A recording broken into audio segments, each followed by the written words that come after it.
little bit about it in chapter 1, but I want to talk about it in some more detail so you guys are familiar with that, because it's important for the foundation of really understanding the rest of the class. Okay, so there is lots of diversity on life, and how did we get this diversity of life? And that's through the evolutionary process.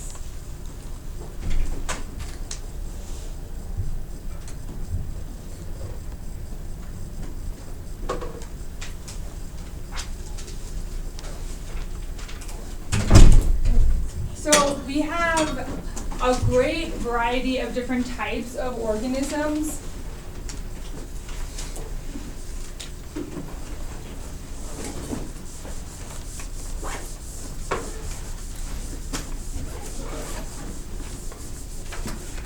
And they're classified through domains. So there's 3 domains.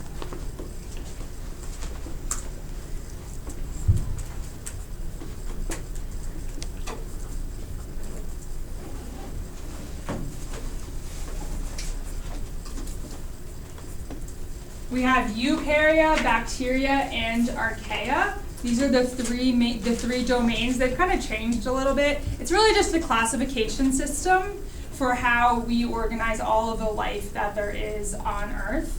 So we have our 3 main domains, and within a domain there are kingdoms. So in the group eukarya,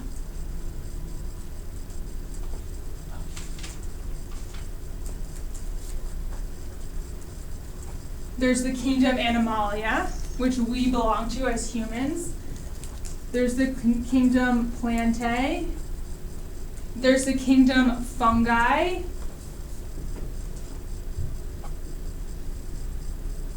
And there's the kingdom Protista. Bacteria and archaea are also their own kingdoms. So there's no additional kingdoms within them.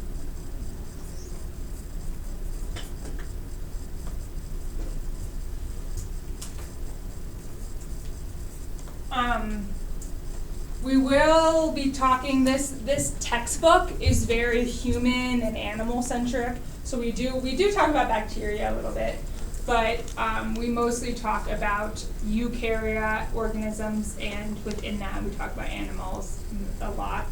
But it's good to understand kind of the basic idea. So all of life, it can be categorized into those 3 domains, and within the eukarya, there are Animalia, Plantae, Fungi, and Protista. Those are the different kingdoms within eukaryotes. So how did we get this great diversity of life that we know on Earth? Well, we got it through the process of evolution, and so we're going to talk about what evolution is.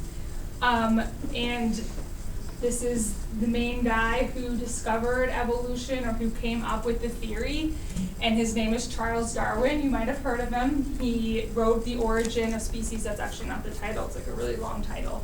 So he was around in the 1800s, right? So let's put our brains to the 1800s. He lived in Europe at the time, and he actually wasn't really a scientist. He didn't go to school at first, but he ended up getting this job on a boat, and this captain was sailing the boat around the world for a completely different purpose, and he ended up getting a job to go and document the different geological features that the boat was going to take all around the world. It's called the HMS Beagle. And so he went on this expedition in the 1830s. And what do we know? What was happening? What was Europe like in the 1830s? What was going on in that time period? Come on. What was going on in Europe and the United States in terms of industry? Revolution. Okay, it was around the time of the Industrial Revolution. What was the main religion dominated by in Europe in the 1800s? Christianity. Okay, so Darwin was a Christian. Christianity was deep within Europe, And that was the way most things were, and the Industrial Revolution was also going about at the same time. All right, so he goes on this voyage. He goes all around the world. You might have heard that he went to the Galapagos. We'll talk about that in a little bit. And he's sailing around. And when he is sailing around, he's not going as a biologist, but he's going to collect geological data. But then he starts to take all of this information about all of the diversity of life that he sees. He notices birds. He goes to different islands, and he notices the differences in these birds. He goes to Papua New Guinea in the South Pacific, and he notices all different types of life. And so he comes back after his voyage in the 1830s, and he comes up with this idea of evolution, or the change of animals or all life over time. He comes up with this idea of descent with modification, meaning that organisms change over time. Okay, so he comes up with this idea, and he comes back in the 1830s. He publishes his book that talks about evolution in not until 1859. So he spent a long time, 20 years or more, writing this book. Any thoughts why it took him so long? How much data he had to analyze? Okay, so he collected a lot of information. He was really nervous about publishing this information. He came up with this idea that organisms descended from other past organisms. And this was a really big deal.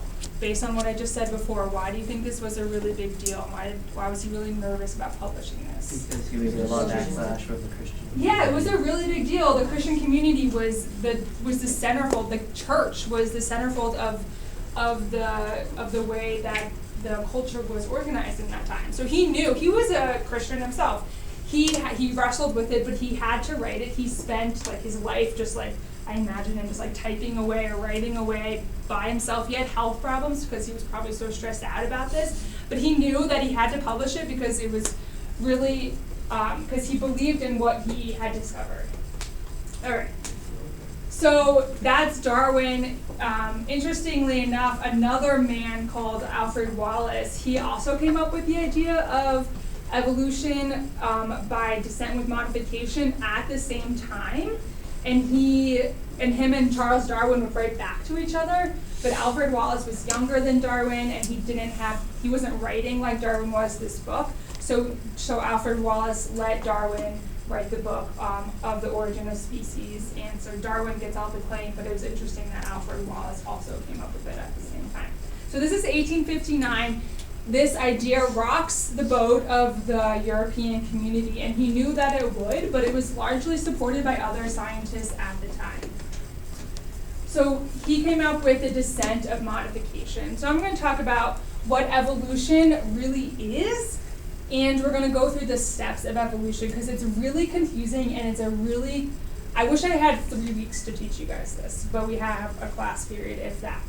Right, so we're gonna go through it as quickly as you can, but the main idea, if you had one sentence for what evolution is the genetic change in a population of organisms over time. If somebody comes up to you in 5 years from now, I want you to say, and they're like, what's evolution? What is that crap? Blah, blah, blah. You're going to say it's a genetic change in a population of organisms over time. And we're going to look at what that means. Now, I'll say, Darwin came up with this before they knew what genetics were. So we'll talk later in the semester about the Gregor Mendel. He's the founder of genetics. When Darwin wrote this, he didn't know what genes were. He didn't know what DNA was. They hadn't discovered the molecule of DNA. They didn't know how people passed on how genetic information was passed on. So he wrote this without even knowing the details of genetics that we know today and take for granted. Okay, so evolution, again, is the change over time. So this is the process by which living organisms, from bacteria to humans, how populations change over time genetically. So this is based on the idea that we have shared ancestry, which means that your mother and your father contributed to your genetic information. You have ancestry. And that evolution occurs to species and not individuals. And this has led to the great diversity of all of the different organisms, from bacteria to archaea to animals, plants, fungi, protists that we see today and that have been there, have been here millions of years ago. Populations evolve, individuals do not. So it's not an individual thing.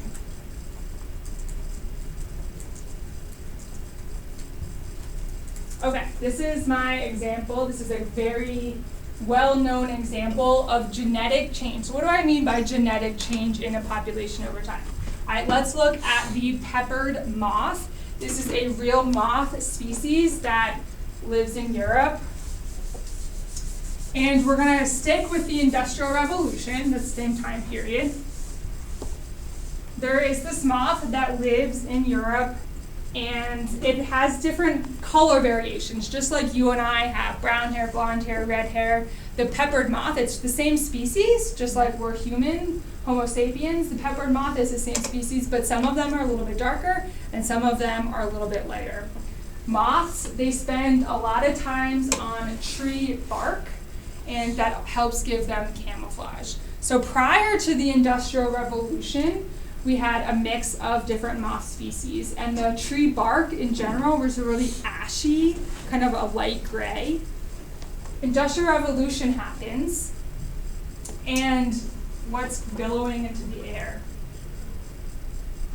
Soot, smog, pollution, right? So there's so much pollution going on in the Industrial Revolution. So the Industrial Revolution, remember the line with Ford, Henry Ford, and now we're producing things with coal and mass. So there's a lot of industry happening. We're producing things really quickly.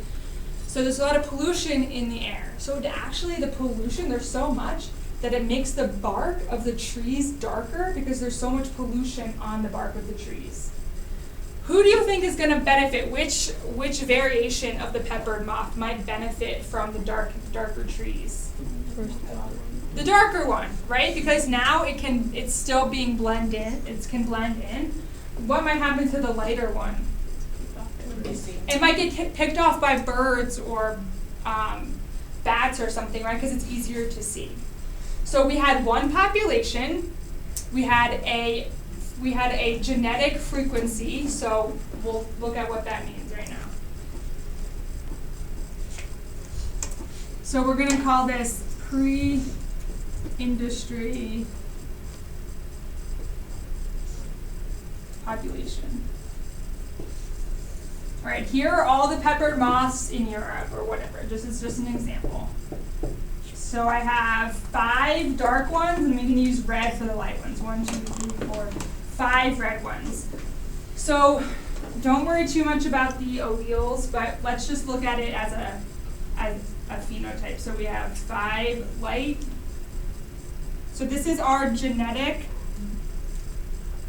makeup, and 5 dark, because we know that the lightness and the darkness is really a representation of the genetic information, right? You have brown hair or blonde hair or red hair because your genes produce that for you, right? So the frequency here is a 1-to-1 frequency. We have 5 light and 5 dark, okay? This is our population of a total of 10 moths. This is just an example, right? Obviously it'd be more.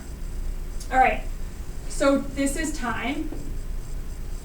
Say this is 100 years. All right, evolution usually works much longer than this. Again, this is an example. This is post-industrial population. Let's say we still have 10 moths. Let's just make it simple. What do we expect the ratio to change at all? Yes. Okay, what do we think there's going to be more of? Darker. All right, 1, 2, 3, 4, 5, 6, 7. 1, 2, 3. So now we have 7. Oh, I wrote this. No, I didn't. Yeah, 7 dark, 3 light. Okay? So the genetic population, the genetic information in this population, we're just looking at one trait at a time. The genetic frequency, 1-to-1, has changed in this population over time. Genetic change in a population over time. This is what evolution is. This population of moths used to be 50-50 light and dark, and now it's 3 to 7 light to dark. The genetic information of this population has changed over time. That's all evolution is saying that the frequency of the genes is going to change over time in a population. Questions on that?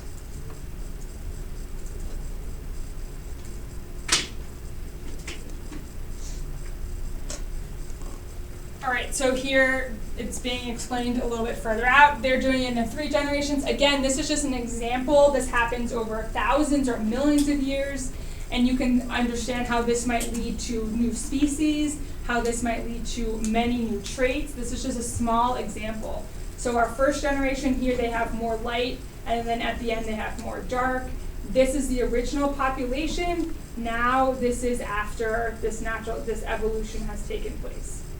Natural selection is just a type of evolution, or it's just an example of how evolution can occur.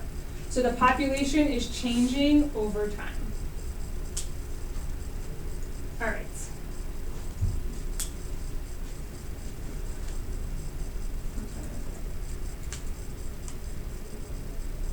Okay, so if that's what evolution is, now we're going to look at how does evolution work? Like, how does it actually happen? Because it's more complicated than just that. First, we have to know about DNA, where it helps us to understand DNA, and we'll learn more about DNA in the semester, but we're probably familiar, at least with the concept, this double helix. It wasn't until 1953, so it wasn't almost 100 years later that we actually, Watson and Crick, they replicated the structure of DNA. So this allows us to know how information gets passed on through generations. So in order to understand evolution, we have to understand descent, and that happens through DNA, the sharing of DNA or the passing on of DNA from generation to generation.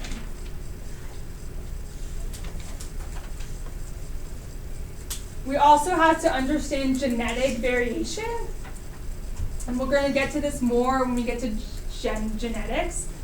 But for now, we'll just know that there's genetic variation. There's something called genotypes. This is your genetic makeup, and that leads to your phenotype, which is your physical makeup.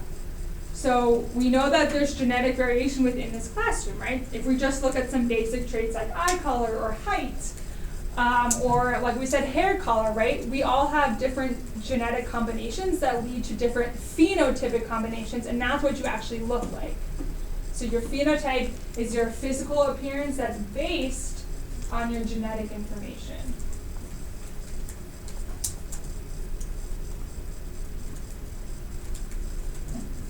All right, and lastly, in order to understand evolution, we have to know the mechanisms of evolution, which is how evolution proceeds. We know that it changes, but how does this happen, right? Well, this was an example of natural selection, but it doesn't always happen that way. Evolution can, so this is, oh, I hate this thing, throw it away. This is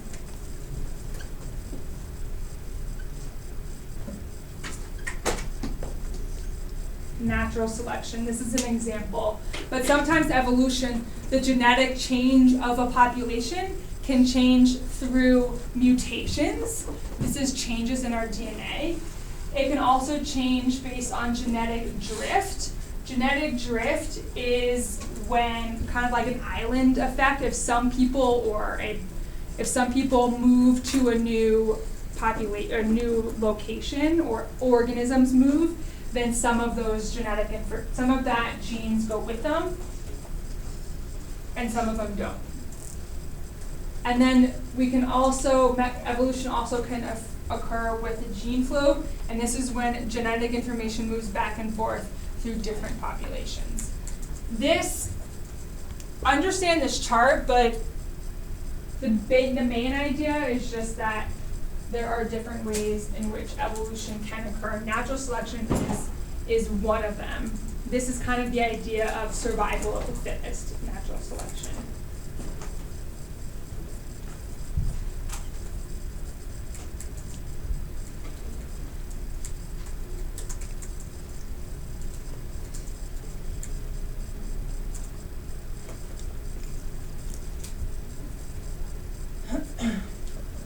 Alright, let me go over these one more time because I don't have anything else on this. So, these are the 4 ways in which evolution can occur, right? So it can occur in different ways with different populations. I'll give an example of each. So natural selection, here's an example here. Natural selection is the idea of survival of the fittest.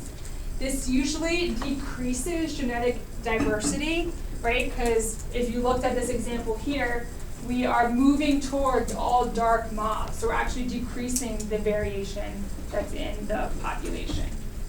Mutations, that's when new genetic information is created, and it's often randomly. Mutations we'll learn about more, but that's if there's a change in your genetic code and you all of a sudden can run faster or whatever. There's different examples, or a disease change. So these are changes in the genetic code of an individual, and that can lead to new populations with new genetic information or new variations. So say we had a population of mice, and they are brown mice and gray mice. Maybe there's a mutation that makes one mice that's yellow color or something like that. That can either be something that allows them to survive better or worse, and so that might just be a random change, and that can actually increase genetic diversity. Genetic drift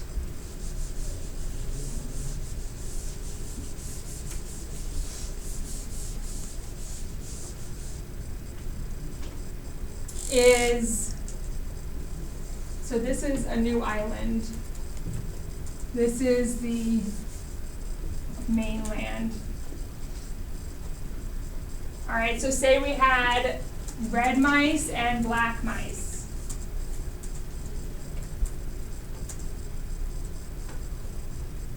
Maybe someday a couple of them want to go over to this new island and explore. So randomly, 2 of them move over and start their new island. What genetic information are the mice going to be on this new island? They start to populate. What color are they going to be? Red. They're all going to be red, right? So they lost the black mice just because only the red mice came over. So that's genetic drift. They're just kind of moving to a new place. So now we have a new population. In this example, they're less diverse than this population just because due to chance, because a couple of them, the red ones are the ones that came over. So that's genetic drift. Allele frequencies due to chance events. This usually decreases genetic diversity. And then lastly is gene flow. Gene flow, maybe we have a 3rd island that has all blue mice. And now some blue mice come over here, and some red mice come over here. Now there's going to be some blue and red, and now there's going to be some blue and red. And so their genes are flowing back and forth, so their genetic information is increasing. So again, the mechanisms, these are just different ways in which a population can change genetically over time. That's all it is. Genetic change in a population over time. It eventually can lead to things like speciation or many different adaptations like wings or eyeballs or the ability to fly or to run really fast. So this can eventually lead to different adaptations and speciation. But evolution itself is just genetic change in a population over time. Natural selection is one way in which that can occur, but natural selection and evolution are not the same word, and they don't mean the same thing, but they're often interchanged a lot incorrectly.